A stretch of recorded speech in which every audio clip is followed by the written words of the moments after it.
من الشيطان الرجيم بسم الله الرحمن الرحيم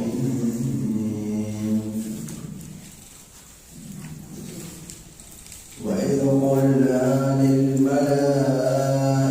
اسجدوا لآدم فسجدوا إلا إبليس أبى واستكبر وكان من الكافرين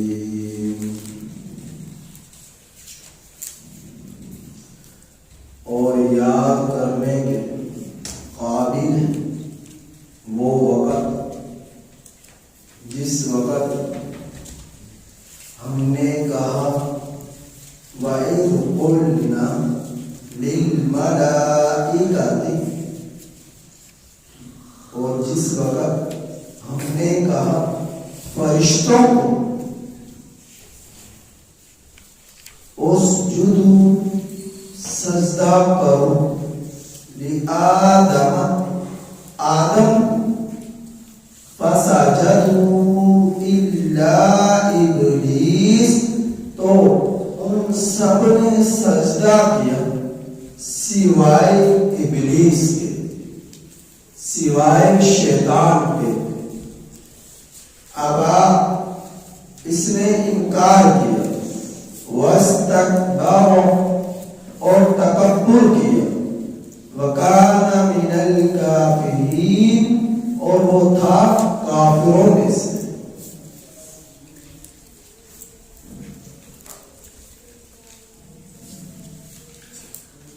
تخلیق آدم علیہ السلام کا تذکرہ چل رہا تھا اللہ رب العزت نے گزشتہ آیات کریمہ میں حضرت آدم علیہ السلام کی تخلیق کا ذکر فرمایا اور حضرت آدم علیہ السلام کو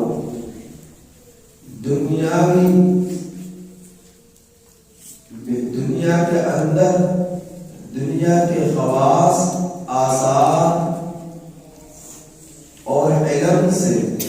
حضرت آدم علیہ السلام کو کامل بنا دیا کامل طور پر تمام علوم تمام خواص و آثار حضرت آدم علیہ السلام نے مجتمع فرما دیے اللہ رب العزت نے اور وہی خواص اور آثار جن کی تفصیل کر گزر چکی سبب بنے حضرت آدم علیہ السلام کی کا فرشتوں اور جنات پر فوقیت کا فضیلت کا تعظیم کا کہ جو اللہ رب العزت نے حضرت آدم علیہ السلام کو عطا فرمایا تو حضرت آدم علیہ السلام کو اللہ رب العزت نے جس وقت پیدا فرما دیا تو پھر تخلیق آدم علیہ السلام کے بعد اللہ رب العزت نے اس آیت کریمہ میں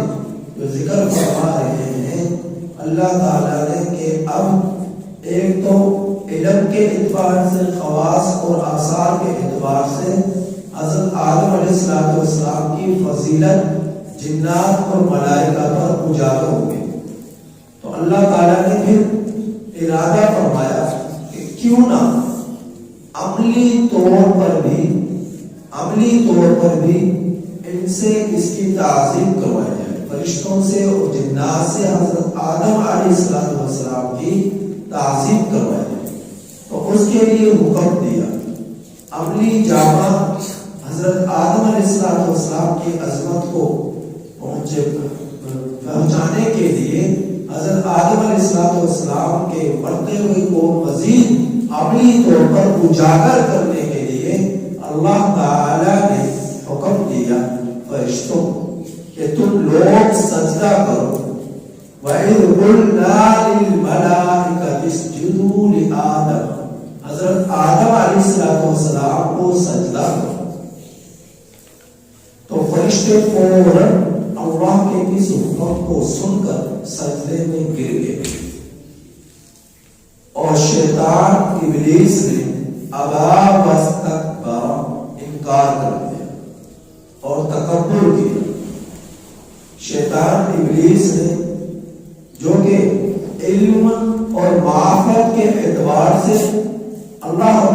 العزت نے اسے بہت ہی زیادہ علوم اور معرفت عطا کی ہوئی تھی شیطان تو اپنا اس نے علم اور معرفت کے باوجود ہونا یہ چاہیے تھا یہ بھی فوراً اللہ تعالیٰ کے حکم کے سامنے اپنے سر کو جھکا دیتا لیکن اس نے سر اٹھایا اور تکبر کیا اور سجدہ کرنے سے انکار کر دیا جو یہ وجہ بنی یہ تکبر وجہ بنا اس کا قیامت تک کے لیے پھٹکار تھا قیامت تک کے لیے ذلت تھا قیامت تک کے لیے رسوائی کا یہ اللہ رب العزت کی طرف سے پھٹکار اور ذلت کا ذریعہ بنا تو مسئلہ یہ ہے کہ یہ سجدہ جو کروایا گیا یہ سجدہ عبادت کا تھا یا تعظیم کا تھا تو اللہ رب العزت نے جو سجدے کا حکم دیا حضرت آدم علیہ السلام کے سامنے فرشتوں کو کہ فرشتے سجدہ کرے یہ سجدہ جو تھا یہ تعظیمی تھا عبادت کے طور پر نہیں تھا جس طرح کہ حضرت یوسف علیہ السلام کے زمانے میں جب ان کے والد اور بھائی جو ہے مصر پہنچے غلہ لینے کے لیے جب بھائی کو پہچان لیا پہچاننے کے بعد سب کے سب سجدے میں گر گئے سب کے سب سجدے میں گر گئے تو وہ جو سجدے میں گرے تھے وہ سجدہ بھی تعظیمی تھا حضرت یوسف علیہ السلام کے لیے جو سجدے میں تو پہلی شریعتوں میں سجدہ کرنا سجدہ تعظیمی جائز تھا بالکل اسی طرح جس طرح آج کے زمانے میں سلام کرنا معانقہ کرنا اور کسی بڑے مرتبے والے کو دیکھ کر یا بڑی شخصیت کو دیکھ کر یا عمر کے اعتبار سے بڑے کو دیکھ کر اس کے ادب و احترام میں اگر کوئی بیٹا ہے تو کھڑا ہو جاتا ہے تو یہ تعظیم کرنا تو جس طرح اس شریعت میں جائز ہے معانقہ کرنا اور سلام کرنا اور جو ہے بڑے کو دیکھ کر بڑی شخصیت کو دیکھ کر اپنی جگہ سے اٹھ کر اس کے لیے جگہ دینا یہ جو چیز ہے یہ اس شریعت میں مباح ہے احسن ہے بالکل اور عبادت ہے اسی طرح گزشتہ شریعتوں میں سجدہ تعظیمی بھی جائز ہے لیکن اللہ رب العزت نے دیکھا جو چیزیں جائز تھیں وقت کے گزرنے کے ساتھ ساتھ وہی چیزیں شرک کا ذریعہ بنی وہی چیزیں بت پرستی کا ذریعہ بنی وہی چیزیں کفر کا ذریعہ بنی تو اللہ رب العزت نے شریعت محمدیہ صلی اللہ علیہ وسلم کے اندر ان تمام چیزوں کے میں کہ جن سے شرک پیدا ہو سکتا تھا یا ہو چکا اللہ رب العزت نے تمام ان کے دروازے بند کر دیے کہ اب جو ہے سجدہ تعظیمی بھی کرنا یہ جائز نہیں تو پھر یہ کیسے معلوم ہوا کہ سجدہ تعظیمی جو ہے اس کے لیے آپ حدیث ہو کہ جس کے اندر یہ ممانعت آئی ہو کہ اللہ کے رسول صلی اللہ علیہ وسلم نے سجدہ تعظیمی کرنے سے منع کیا تو ایک حدیث مشہور ہے کہ اللہ کے رسول صلی اللہ علیہ وسلم نے ایک مرتبہ حضرات صحابہ کرام رضی اللہ تعالی عنہم اجمعین کے سامنے ذکر فرمایا کیا فرمایا کہ میری شریعت کے اندر سجدہ تعظیمی کرنا جو ہے جائز نہیں اگر جائز ہوتا تو میں بیوی کو حکم دیتا کہ وہ اپنے خامد کے سامنے سجدہ کرے تو میں بیوی کو حکم دیتا کہ وہ اپنے خامد کے لیے سجدہ کرے تو میری شریعت کے اندر سجدہ تعظیمی کرنا بھی ممنوع قرار دے دیا گیا حرام قرار دے دیا گیا لہذا اب کسی کے لیے سجدہ تعظیمی بھی کرنا جائز نہیں تو اسی طرح تصویر سازی گزشتہ شریعتوں میں جائز جو جب دیکھا کہ تصویر سازی جو ہے لوگوں کے لیے بت پرستی کا ذریعہ بنی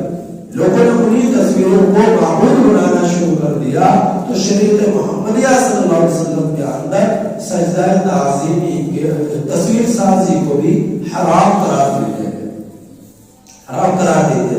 تو آپ صلی اللہ علیہ وسلم ایک ان تخلیق آدم اور ان آیات کریمہ سے پر تخلیق آدم پر مشتمل اور سجدہ تعظیمہ پر مشتمل آیات کریمہ سے ایک بات تو یہ معلوم ہوئی کہ اقتدار عالم کا اصل سب سے بڑا حقدار اللہ رب العزت کی ذات غلامی، کہ اللہ تعالیٰ کا ہی حکم جو ہے پوری کائنات میں چلتا ہے۔ ان الحکم الا للہ لہ ملک السماوات والارض الا لہ الخلق والامر۔ مختلف جگہوں پر اللہ تعالیٰ نے ارشاد فرمایا حکم تو صرف اللہ ہی کے لیے ہے، اور اللہ ہی کے لیے زمین اور آسمان ہے، اور اللہ ہی کے لیے تمام تخلیقات ہیں۔ تو اللہ تعالیٰ نے ہر چیز کو اپنے لیے پیدا کر دیا اور فرمایا کہ اقتدار عالم کا اصل حقدار وہ اللہ ہے۔ تو باقی جتنی بھی مخلوق ہیں وہ سب اللہ رب العزت کے احکامات کے تابع ہیں، احکامات کے تابع ہیں۔ تو حضرت جتنے بھی حضرت آدم علیہ السلام سے لے کر نبی کریم صلی اللہ علیہ وسلم تک انبیاء اکرام تشریف لائے، وہ سب آپ اللہ رب العزت کے اقتدار کے سامنے اپنے سر کو جھکا کر آئے، اور اللہ رب العزت کا واسطہ جو ہے اللہ رب العزت کا براہ راست جو ہے کلام کو، کتابوں کو حاصل کر کر امت تک، لوگوں تک اللہ رب العزت کی مرضیات کو پہنچائے اور نامرضیات کا ذکر کیا، اور توحید کی طرف لوگوں کو راغب کیا، توحید کی طرف لوگوں کو دعوت دی۔ تو یہ اللہ رب العزت نے جو پچھلے آیات کریمہ میں جو معلوم ہوا، فرشتوں سے مشورہ کیا، فرشتوں کے سامنے رائے ظاہر کی، وہ اس وجہ سے کی تاکہ حضرت آدم علیہ السلام کی عظمت ان کے دلوں میں بیٹھ جائے۔ کیا میں اسی مخلوق پیدا کرنے جا رہا ہوں جو فرشتوں سے بھی فرما برداری کر کر آگے بڑھ جائے، جنات سے بھی آگے بڑھ جائے۔ تو یہ سنت الہی ہے مشورہ کرنا، جبکہ اللہ کو ان چیزوں کی ضرورت نہیں، یہ تو اللہ تعالیٰ نے رائے ظاہر کی، لیکن آیات کریمہ سے مشورے کا اسباب ہوتا ہے، اور قرآن کریم کی دوسری آیات کریمہ سے بھی یہ بات ثابت ہوتی ہے وَأَمْرُهُمْ شُورَىٰ بَيْنَهُمْ، کہ آپس میں مشورہ مشاورت رکھا کرو کہ مشورے میں برکت ہوتی ہے، نقصانات سے لوگ بچ جاتے ہیں۔ تو آپ کی اسمبلیوں میں اسمبلی کے اراکین جو ہے وہ بھی اسی کی ایک صورت ہے، مشورے کی ایک صورت ہے۔ تو جمہوری حکومتوں میں بعض ایسے ہوتے ہیں اراکین اسمبلی کہ اپنی رائے کو دے کر وہ اپنی رائے کو بنوانے کی کوشش کرتے ہیں۔ تو ایسے بھی ہوتے ہیں اپنے خیالات، اپنی سوچ، اپنی رائے کو بنانے کی کوشش کرتے ہیں، اب وہ چاہے شریعت کے مطابق ہو یا چاہے شریعت سے ہٹ کر ہو۔ لیکن جو اسمبلیاں ہوتی ہیں ان میں اراکین اسمبلی جو ہے وہ جو بھی مشورہ کریں، جو بھی گفتگو کریں گے تو وہ اقتدار اعلیٰ یعنی اللہ رب العزت کے حکم کو سامنے رکھ کر کریں، اپنی مرضی سے وہ بھی کوئی بات کر نہیں سکتے۔ نظام مملکت کو چلانے کے لیے، نظام جو ہے سلطنت کو چلانے کے لیے اس وطن کے، اس ملک کے اراکین جو ہے جو بھی گفتگو کریں گے، جو بھی مشورے کو رکھیں گے تو اس مشورے میں اللہ رب العزت کے حکم کو مد نظر رکھ کر وہ کریں گے۔ اگر اللہ کے حکم کو پس پشت ڈال کر، شریعت محمدیہ صلی اللہ علیہ وسلم کو پس پشت ڈال کر اپنی رائے سے جو بھی مشورہ دیں گے گویا کہ وہ مشورے میں خیانت کر رہے ہیں، بدیانتی کر رہے ہیں۔ تو یہ اللہ کو یہ اراکین جو ہے جو کہ اقتدار اعلیٰ اللہ رب العزت ہے، تو یہ سب کے سب اللہ رب العزت کی مخلوق ہے اور اللہ رب العزت کے محتاج ہے۔ تو سب کے سب اللہ کی منشا کو سامنے رکھ کر اراکین نے اسمبلی جو ہے وہ اس میں مشورے کو رکھے، اور اسی طرح چاہے دیہات ہو چاہے شہر ہو، کسی بھی جگہ پر کسی بات پر مشورہ ہو، کسی کے چیز کے متعلق نقصان سے بچنے کے لیے یا کسی کام کو کرنے کے لیے کوئی بھی مشورہ ہو تو اس میں جائز امور کو مد نظر رکھا جائے اور اللہ کی مخلوق کی مصلحتوں کو مد نظر رکھا جائے۔ اگر اپنی خواہشات کو مد نظر رکھ کر حرام تجاویز کو اختیار کیا جائے گا تو وہ ممنوع ہے اور حرام ہے، اللہ کے غضب کو بھڑکانے والی،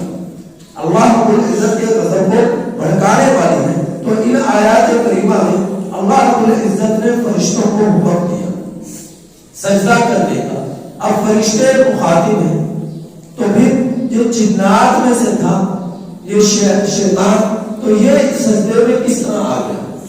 اصل میں یہ جو سجدہ تھا اللہ رب العزت یہ فرما رہے کہ ہم نے حکم دیا فرشتوں کو کہ سجدہ کرو آدم کو، تو انہوں نے سجدہ کیا، سب نے سجدہ کیا الا ابلیس، مگر ابلیس. اللہ سے یہ معلوم ہو رہا ہے جو ابلیس کا استثناء کیا گیا ہے، اس جملے سے یہ معلوم ہوا کہ فرشتوں کو بھی حکم ہوا اور جنات کو بھی حکم ہوا. اور تو فرشتے اور جنات یہ دو مخلوق تھی تخلیق آدم سے قبل. اور جو فرشتوں نے پچھلی آیت کریمہ میں اعتراض کے لیے یہ اپنی رائے کا اظہار جو کیا تھا کہ خون بہائے گی، فساد پھیلائے گی یہ مخلوق جو آپ پیدا کرنے جا رہے ہیں، تو ایک تو یہ کہ کسی اور وقت میں اللہ تعالیٰ نے خود ہی انہیں بتلا دیا تھا کہ میں جو مخلوق پیدا کرنے جا رہا ہوں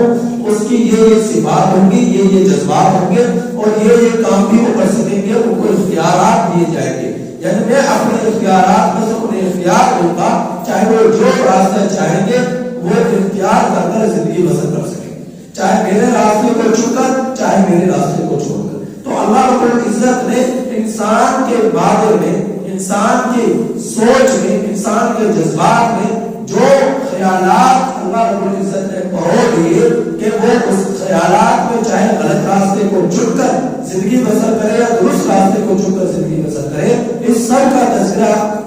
جو ہے فرشتوں میں اللہ رب العزت نے کر دیا.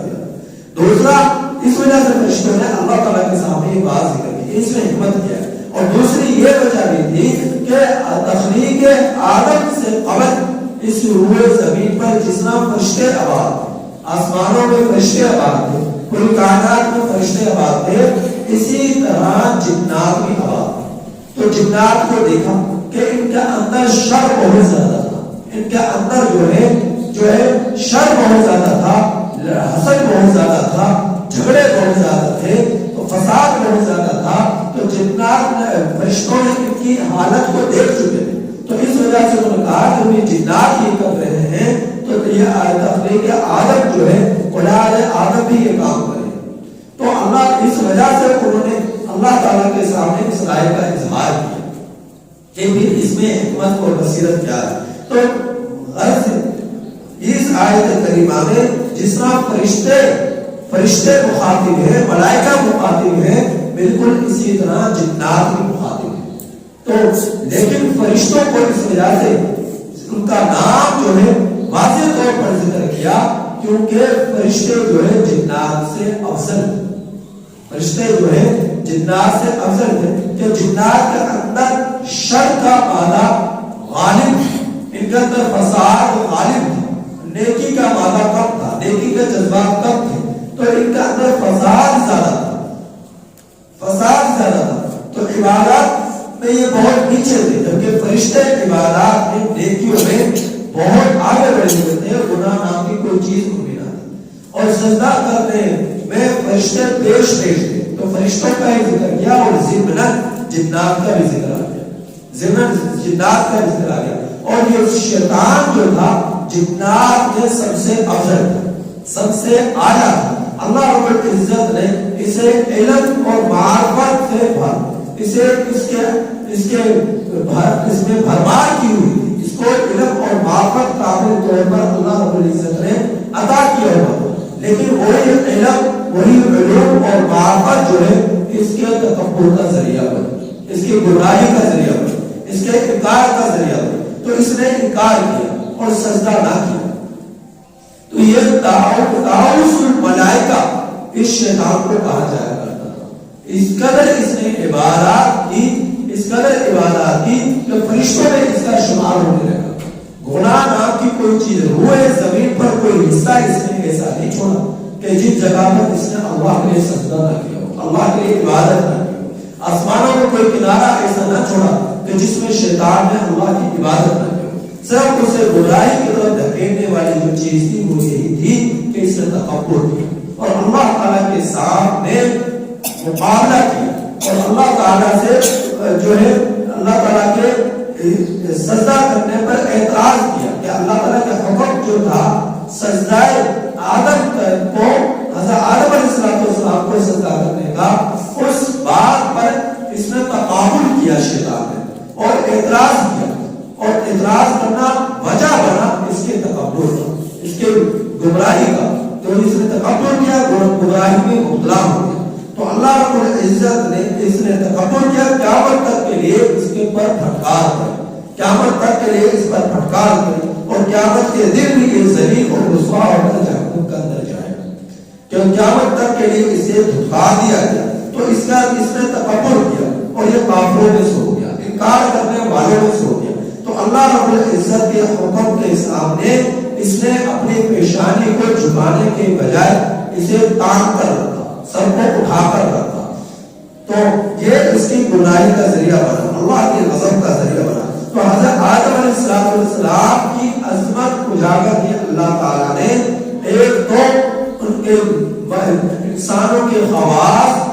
مخلوقات کے خواص اور اعصاب ان کے اندر پیدا کر کر، علم ان کو عطا کر کر، اللہ رب العزت اور فوقیت اور اہمیت فرشتے اور جنات سے حضرت آدم علیہ السلام اور اولاد آدم کے اللہ تعالیٰ نے بڑھا دی کہ جب اتباع کرے گی، فرمانبرداری کرے گی، تو یہ فرشتوں سے بھی آگے بڑھ جائے گی، فرشتوں سے بھی اعلیٰ ہو جائے گی، سب فرشتوں سے بھی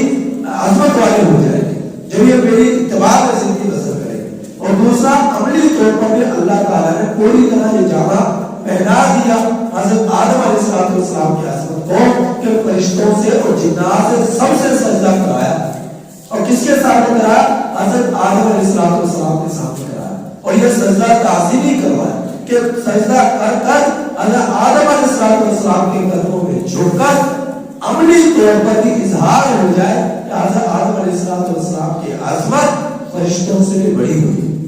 حضرت آدم علیہ السلام کی عظمت جنات سے بھی بڑی ہوئی۔ تو اللہ رب العزت نے اس آیت کریمہ میں اسی واقعے کی طرف اشارہ فرمایا، وَإِذْ قُلْنَا، اور یاد رکھنے کے قابل ہے وہ وقت جس وقت ہم نے کہا فرشتوں کو کہ سجدہ کرو آدم کو، فسجدوا، تو سب نے سجدہ کیا، الا ابلیس، سوائے شیطان کے، سوائے ابلیس کے، ابا، اس نے انکار کیا، واستکبر، اور تکبر کیا، وکان من الکافرین، اور یہ ہو گیا کافروں میں سے، اور یہ ہو گیا انکار کرنے والوں میں سے،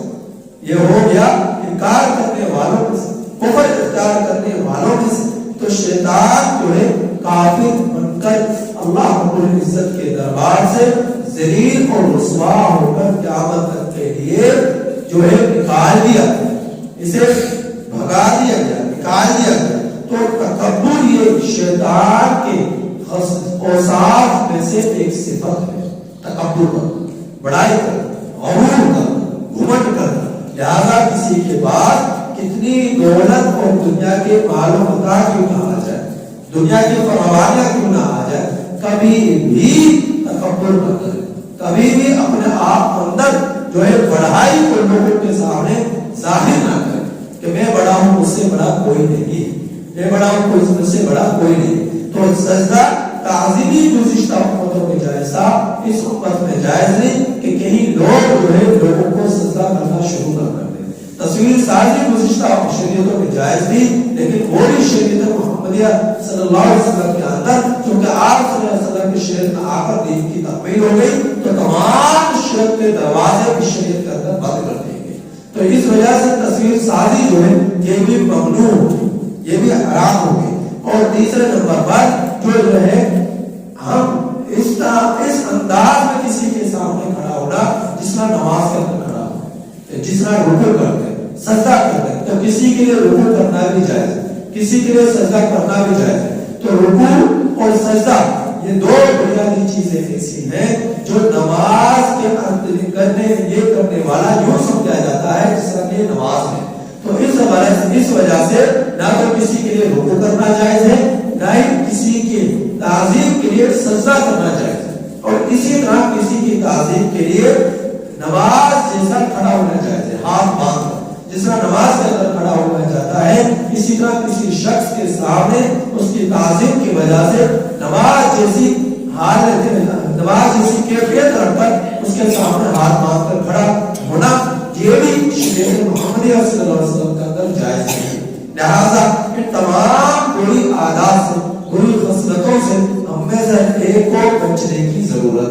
اللہ تعالیٰ میں سے ہر ایک کی حفاظت فرمائے. الحمدللہ رب العالمین والعاقبۃ للمتقین. اللهم صل على محمد وعلى آل محمد كما صليت على إبراهيم وعلى آل إبراهيم إنك حميد مجيد. اللهم آنس وحشتي في قبري. اللهم ارحمني بالقرآن العظيم. اللهم ذكرني منه ما نسيت وعلمني منه ما جهلت ورزقني تلاوته آناء الليل وآناء النهار واجعله لي حجة يا رب العالمين. نستغفر الله الذي لا إله إلا هو الحي القيوم وأتوب إليه. وصلى الله تعالى على خير خلقه محمد